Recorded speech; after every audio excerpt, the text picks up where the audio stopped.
Good day, Earthlings. This is Bertong Gala. Hope everyone is having an amazing day. Target destination is Quiapo. Reason, tumayo para ma-check ang Mr. B Bulalo. Together with my videographer, si Justin, sinugod namin ang init. May experience lang yung lasa ng bulalo. Kasi nga daw nani, talk of the town siya. So to taste is to believe.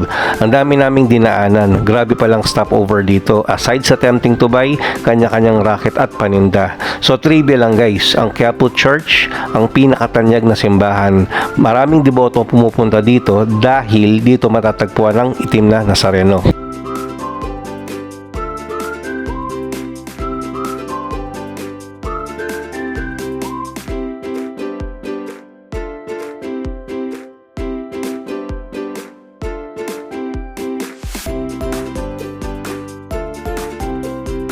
Tara, check natin ka Earthlings, bakit ito ang isa sa pinakasikat na bulalo dito sa Pilipinas. Wow, amazing, may mais ulit. Good thing, well organized naman pala sila at very transparent kung paano nila sinaserve ang bulalo. At pagdating naman sa place, cozy at hindi mainit, maaliwala sa mata, neat and clean. Ang pinaka-importante sa lahat ay ang food quality. May dalawang soft drinks, only rice and ice. The bulalo is amazing. So, with a total of 315 pesos, sulit na siya for 2. FYI sa mga ka-Earthlings, ang bone marrow or utak ng baka ay may health benefits din pala dahil mayaman ito sa collagen para sa joints at skin, may healthy fats at nutrients, pero syempre konting alalay dahil mataas ito sa kolesterol.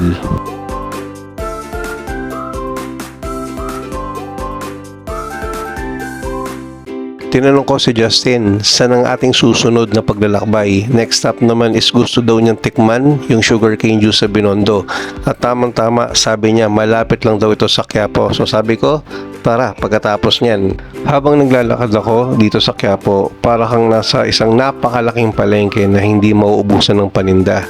Kaliwat kanan ng mga nagbebenta ng sapatos, damit, laruan, bag, at nakikita ko marami dito salamin sa mata. Ang saya dito kasi simple lang ang budget mo. May mabibili ka talaga. Parang bawat kanto may bagong discovery kaya hindi mo mapigilang huminto at tumingin.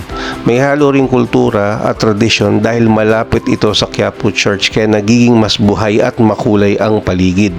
Habang patuloy ka naglalakad, ramdam mo ang energy ng lugar. Maingay, masikip, pero punong-puno ng pagkakataon para mahanap mo yung unique at affordable items na kailangan mo. Talagang isa ito sa lugar sa Maynila na hindi ka mauubusan na makikita at experience. O tignan mo, katulad niyan, muntik na ako masagasaan, wala man ako narinig na busina. Anyways, going back, so patuloy yan lakad hanggang makarating kami ng Binondo. 11:30 na ng umaga, ito na si Haring Araw. Tirik at medyo pawisan na ako. Lakad lang ng lakad hanggang makarating sa pupuntahan. Dami talagang lumang gusali dito pero buhay na buhay ang lugar kasi nga malapit sa Quiapo. Ito ang iconic na entrance arc ng Binondo, Chinatown sa Manila. Ang pangunahing pintuan papasok sa Binondo na kinikilala bilang pinakamatandang Chinatown sa buong mundo.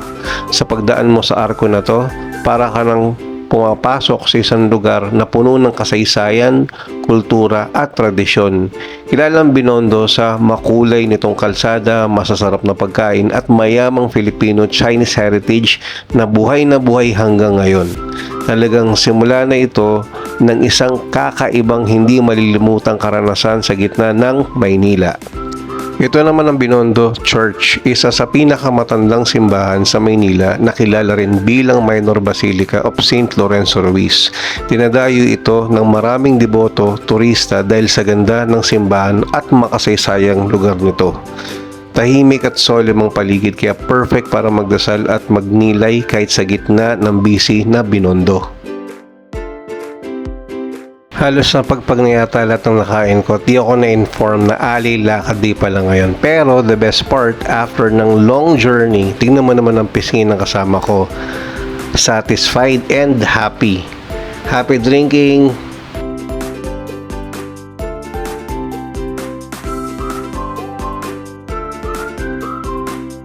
Ayun na nga, sa sobrang pagod at ayoko na maglakad pabalik at ubos na rin ang Motolite energy level ko, So, sabi ko kay Justin na mag-MRT na lang tayo para at least mapanaw. Tingnan mo naman yung tagaktak ng pawis ko habang naglalakad. At during that time, nasabihan pa ako na wala ako sa tamang pila. Amazing, di ba? So, I think nakwento ko na yung dapat ikwento, and I hope you like this video and mabuhay tayong lahat, guys.